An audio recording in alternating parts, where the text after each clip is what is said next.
C'est le moment de retrouver le dossier avec cette semaine Gilbert Kémaïs. Bienvenue Gilbert Kémaïs derrière ce Merci, micro. Jean-Christophe. Je rappelle que vous êtes chargé de communication à la CLCV de Saint-Malo. CLCV, grande association de consommation, de consommateurs, consommation, logement, cadre de vie. Voilà les 4 mots-clés. Ce matin, sur les antennes, il y avait le président Jean-Yves Manot, le président national, qui parlait de l'inflation. Eh oui. On en reparlera un jour ensemble. Absolument. Oui. Aujourd'hui, Gilbert Kémaïs, vous souhaitez nous parler des panneaux solaires ? Oui, je me suis dit, parce que, entre autres, nous avons eu une adhérente de l'Union locale CLCV de Saint-Malo qui a eu un dossier qui a traîné assez longtemps avec plein de soucis pour elle, pour cette adhérente. Et je me suis dit qu'il était peut-être temps de s'en intéresser. Alors, s'en intéresser, parce que moi, je suis curieux de l'histoire d'un objet. Alors, qu'est-ce que c'est qu'un panneau solaire? Je me suis dit, tiens, au fond, je ne sais pas ce que c'est.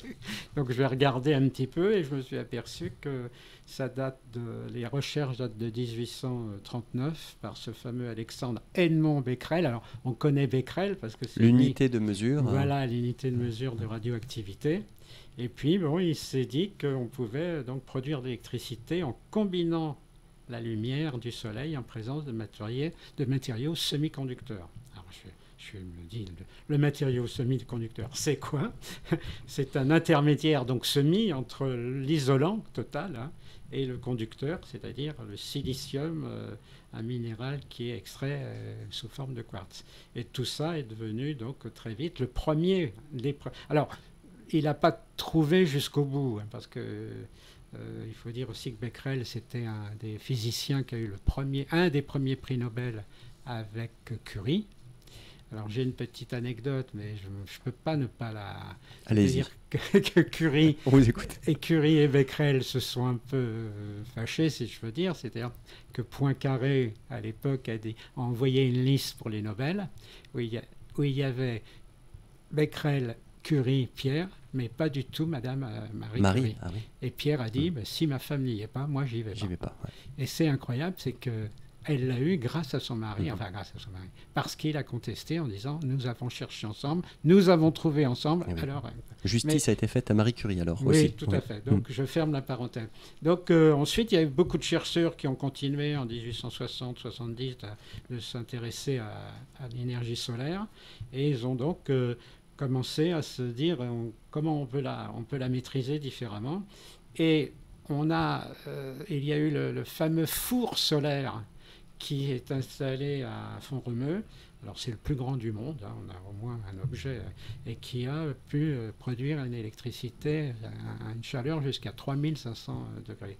Et ça, c'est donc de Félix Trombe, c'est lui l'inventeur, et il va être mis en service en 69, et on commence là à mieux comprendre, à maîtriser. Et ensuite, seulement ensuite, il y aura le fameux panneau photovoltaïque, qui lui est au fond un ersatz de ce que l'on a fait pour l'industrie spatiale. Voilà, c'est tout ça, ça va vite, on ne peut pas ici rentrer dans les détails, mais c'est là qu'on commence à mieux maîtriser il y a de l'intelligence derrière. C'est ça, ouais. Bah oui, il y a de la recherche surtout. Ouais. Et ce panneau photovoltaïque, donc on va lui donner plein d'usages. Alors la différence entre un panneau solaire et un panneau photovoltaïque, la question qu'on peut se poser, oui. Voilà, c'est que l'énergie solaire, elle est maîtrisée de façon thermique. Elle est dans des petites alcôves qui vous donnent tout de suite, qui vous renvoient tout de suite l'électricité nécessaire. Donc on s'en sert maintenant pour plein de choses, éclairage public, éclairage privé, etc., etc. Les armoires, les fameuses grosses armoires qu'on voit parfois dans des reportages qui absorbent tous nos milliers et milliards de messages et autres, eh bien... Les données, oui. Oui, les données, c'est là que ça s'utilise aussi. Et en 1973, choc pétrolier, le premier choc pétrolier. Et là, forcément, les Américains, les Japonais, mais aussi des Français, mais aussi des Allemands vont dire mais il faut absolument changer notre braquet, notre fusil d'épaule, comme on dit. On continue à utiliser les fossiles, mais on va quand même essayer... Ce qui a été fait, du reste. Absolument. Mais au tout début, c'est cher. Ouais. Au tout début, c'est cher, puisque j'ai noté que le premier mégawattheure aux États-Unis, dans les années 60... 15, 16, coûte plus de 25 euros. Donc là, c'est pareil. Alors, il faut aller vite. Il faut toujours aller vite, d'ailleurs. Avec le réchauffement climatique, ou dérèglement, comme on voudra, on s'aperçoit qu'il faut aller vite. Oui, vous me disiez, avant qu'on prenne l'antenne, qu'il faisait 24, je crois, à Biarritz aujourd'hui. Voilà. Au mois de février. Il fait 24 à Biarritz, effectivement, on peut se poser des questions. Oui. Ici, quand même, il va faire 15 cet après-midi à Saint-Malo. Et donc, on va commencer très rapidement à essayer. Alors, les Américains vont mener une société Solar Power Corporation, le soleil au pouvoir, la corporation du soleil au pouvoir. En plus, c'est incroyable, c'est Exxon, le pétrole, qui paye pour... mais bon, c'est ce qu'on appelle un recyclage économique. Voilà, c'est très bon trait d'humour. Effectivement. Et voilà que le photovoltaïque va coûter beaucoup, beaucoup moins cher. Bien qu'aujourd'hui, ça continue à être un petit peu pas donné. Pour une maison, par exemple, aujourd'hui, de 100 mètres carrés, avec 14 panneaux, on en est dans une fourchette entre 9 400 et 15 000 euros quand même. La rentabilité, Gilbert Kimaïs, vous direz qu'elle est... Rentabilité, 8-12%. Oui. Donc plus tard, ouais. Elle n'est pas immédiate, cette rentabilité. Et puis vous avez quand même l'obligation de vendre votre électricité en partie.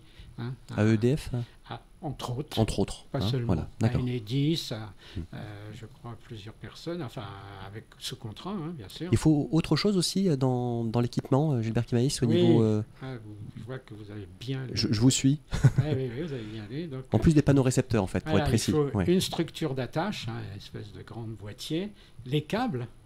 Bien sûr, tout ça ne se propage pas comme ça par l'air du temps. Un disjoncteur, un onduleur. Ça, c'est en cas de foudre ou de... Absolument. Que ça puisse continuer. Oui, il faut bien que tout ça soit sécurisé. Et ça fait augmenter nettement le prix de votre installation. Parce qu'on pense que les panneaux suffiront et qu'ils vont nous donner miraculeusement de l'électricité. C'est pas comme ça que ça marche. Non, c'est pas comme ça que ça marche, malheureusement. Alors, concernant les contrats de vente, il faut bien les lire. Voilà. Et pareil. On en vient à ce qui nous intéresse, au fond, à la CLCV. C'est effectivement de bien lire. Alors, l'ADEME, le site gouvernemental sur l'énergie, a toute une série de choses. Je suis allé voir, c'est assez intéressant. Vous pouvez en rentrer toutes les données de votre maison, de l'installation. Ça permet de faire une simulation. Voilà, vous avez quand même une simulation. Estimer le coût. Bon, elle est ce qu'elle est, mais au moins, elle vous donne tout de suite un renseignement. Et puis, on a eu une expérience dernièrement grâce à un adhérent de notre union locale CLCV, qui a donc, suite à un démarchage téléphonique, dit banco et fait venir le technicien à la maison. Il ne faut surtout pas dire banco, mais c'était un peu pour voir. Donc le technicien s'est déplacé, a regardé cette maison qui se trouve dans Paramé, mais pour être n'importe où. Et il a effectué une petite étude technique et financière. Et puis très vite, il a sorti un bon de commande. Alors, un bon de commande, bien se mettre à l'esprit que chaque formulaire a son nom et il ne s'agissait pas d'un devis. Et puis d'ailleurs, quand il y a un devis, il faut en faire jouer plusieurs. Bien sûr. Pas un seul. Au moins 3, 2-3 quoi. 3, c'est très bien. Donc, l'adhérent a joué le jeu parce qu'il savait très bien qu'il n'allait pas aller jusqu'au bout et il a signé le bon de commande. Donc, il était joint un formulaire de rétractation. C'est pas évident qu'il y soit systématiquement. Oui. Il peut être en toute petite ligne, tout en bas, en disant si vous voulez vous rétracter, etc. Donc il faut bien tout lire. Et si c'est en toute petite ligne, etc., il faut suivre le mode d'emploi, si je veux dire. Oui. Donc il avait 14 jours pour se rétracter. Au bout de 10 jours, il se rétracte et il fait ce qu'il faut, c'est-à-dire qu'il l'envoie en bonne et due forme, rempli, donc renseigné, signé, en lettres commandées avec accusé de réception. Je dis ça parce que si vous appelez en disant « Au fait, je vous ai dit oui, mais c'est non », ça vaut rien. Si vous écrivez un mail en disant « Je vous ai dit oui, mais c'est non », ça vaut rien. Si vous envoyez une petite lettre comme ça, manuscrit, « Ah, vous étiez très gentil », mais ça vaut rien. Il faut vraiment rentrer dans les clous, et les clous, c'est cette fameuse rétractation avec lettres commandées. Il faut bien tout lire alors. Il faut surtout bien tout lire. Mais l'entreprise, elle, Qu'est-ce qu'elle a dit? Elle a dit: ah, mais vous savez, monsieur, vous nous devez 8 000 euros parce que nous, on pensait que c'était OK, on a acheté le matériel. Ça se trouve, ils n'ont jamais acheté, mais ils se sont dit: on a quand même un peu d'argent à se faire. Et puis, ils ont vu que ça ne répondait pas, et ils se sont dit: bon, alors puisqu'on l'a acheté et que nous, on l'utilisera peut-être pour quelqu'un d'autre, ce sera 4 000 euros. Donc, on coupe la poire en deux. Mais voilà. Et donc, l'adhérent a joué son rôle avec la CLCV en disant: mais quel article du Code civil nous dit que vous êtes dans les clous, etc. Et là, ils n'en ont pas, puisque le vrai article, celui qui fait foi, c'est celui de la rétractation, son formulaire, son envoi en recommandé avec accusé de réception. Depuis, la société a laissé tomber. Ils n'auront pas les 8 000 euros. Ils ont voulu l'intimider, en fait. Pardon? Ils ont voulu l'intimider, l'adhérent de la CLCV. Ils ont voulu l'intimider. En plus, ils ont parlé de poursuite avec avocat. Oui, c'est ça. Ah bah oui, ils vont jusqu'au bout. Ça se trouve, ils n'ont même pas d'avocat. Enfin, peu importe. Du bluff. Ils bluffent beaucoup, bien sûr. C'est une manière de faire rentrer de l'argent. En vous écoutant, Gilbert Camaïs, on le redit au risque d'être un petit peu répétitif, mais c'est de bien tout lire, prendre le temps, de jamais signer dans la précipitation. C'est vrai pour tous les contrats. Même quand ouais. on achète un portable. On ne devine pas, mais le nombre de personnes qui se sont fait avoir, on en a eu. On avait fait une émission sur les portables avec le portable qui soi-disant avait pris l'eau alors qu'il était tout neuf, etc. Donc vous voyez, tout est possible. On peut vous inventer tout un tas d'histoires. Et si vous n'avez pas de votre côté vos billes et la CLCV à vos côtés, ben, vous êtes souvent perdu. Alors il faut rappeler qu'il ne faut surtout pas répondre aux sollicitations des démarcheurs téléphoniques, même si on a envie de voir la tête du démarcheur. Il faut forcément utiliser le formulaire de rétractation, et s'il n'y en a pas, c'est forcément dans les attendus en tout petit, mais il faut rechercher afin de pouvoir rédiger la lettre. On peut d'ailleurs aider, on en a fait souvent. Au niveau de l'union locale, la CLCV de Saint-Malo, on vient nous voir et on a toutes les formulations qu'il faut. C'est précieux. Des fois, les gens sont perdus. On ne sait pas forcément comment tourner les... Ils disent: mince, je suis coincé, comment je vais faire? Ils paniquent, ce qui est tout à fait plus ou moins normal, surtout devant des sommes comme ça. Et ils peuvent venir nous voir et on leur donnera toutes les données nécessaires. Donc on ne répond pas par courrier, on ne répond pas par téléphone, etc. On ne dit pas qu'on se rétracte en disant comme ça: au fait, je vous ai dit oui. Non, il faut vraiment avoir du papier, il faut garder une photocopie de ce qu'on a écrit. Par téléphone, ça ne vaut rien, on est bien d'accord. Hein, sur le plan juridique. Par écrit simple non plus. Ni par email. Hein. Si vous envoyez une petite... la société a forcément un email, aujourd'hui tout le monde en a. Et ben, ça on peut dire: il était dans mes spams, je ne l'ai pas lu. Oui, je ne l'ai pas vu, on l'a perdu. Vous savez, notre secrétaire fait du ménage, il ne garde pas tout, ce qui est normal. Enfin, on peut vous inventer tout un tas d'histoires. Donc la rétractation, c'est la pierre angulaire de ce qu'il faut faire et ce qu'il faut surtout avoir. Puis bien calculé, c'est-à-dire, vous avez parlé tout à l'heure, Gilbert Camaïs, de l'investissement rentabilité, donc pour une maison de 100 mètres carrés, de 8 à 12%. Il faut quand même prendre le temps de s'asseoir, de calculer, de voir si ça vaut le coup d'investir. Absolument. Je pense que des fois, on s'enthousiasme parce qu'on se dit: formidable, je vais contribuer aussi un peu à un geste écologique. C'est une énergie renouvelable. Bien sûr, moi je pense que c'est normal, mais je crois, alors, moi je suis une toute petite oreille tournée vers des amis qui sont applaudissants et qui disent: nous on est passé par une société qui ne fait que ça pour... dans un cadre écologique, c'est-à-dire qu'ils sont eux-mêmes engagés. Cette société, je me souviens de son nom et je n'ai pas à lui faire de publicité, mais ce que je veux dire, c'est que, et d'après ce qu'il me continue à me dire, parce que je me renseigne à chaque fois, je me dis: alors, ça n'a pas augmenté, alors... Il dit: ben non, on est très content, ça a même un peu baissé. Mais c'est dans un cadre, c'est avec d'autres personnes, c'est comme une coopérative.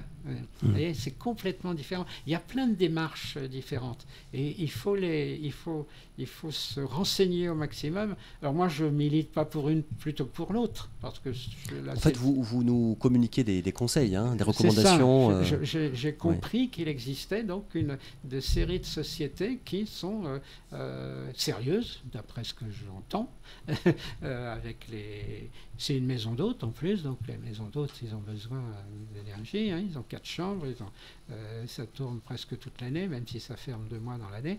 Donc voilà, et si on me dit ça, et je leur fais confiance, c'est que donc il existe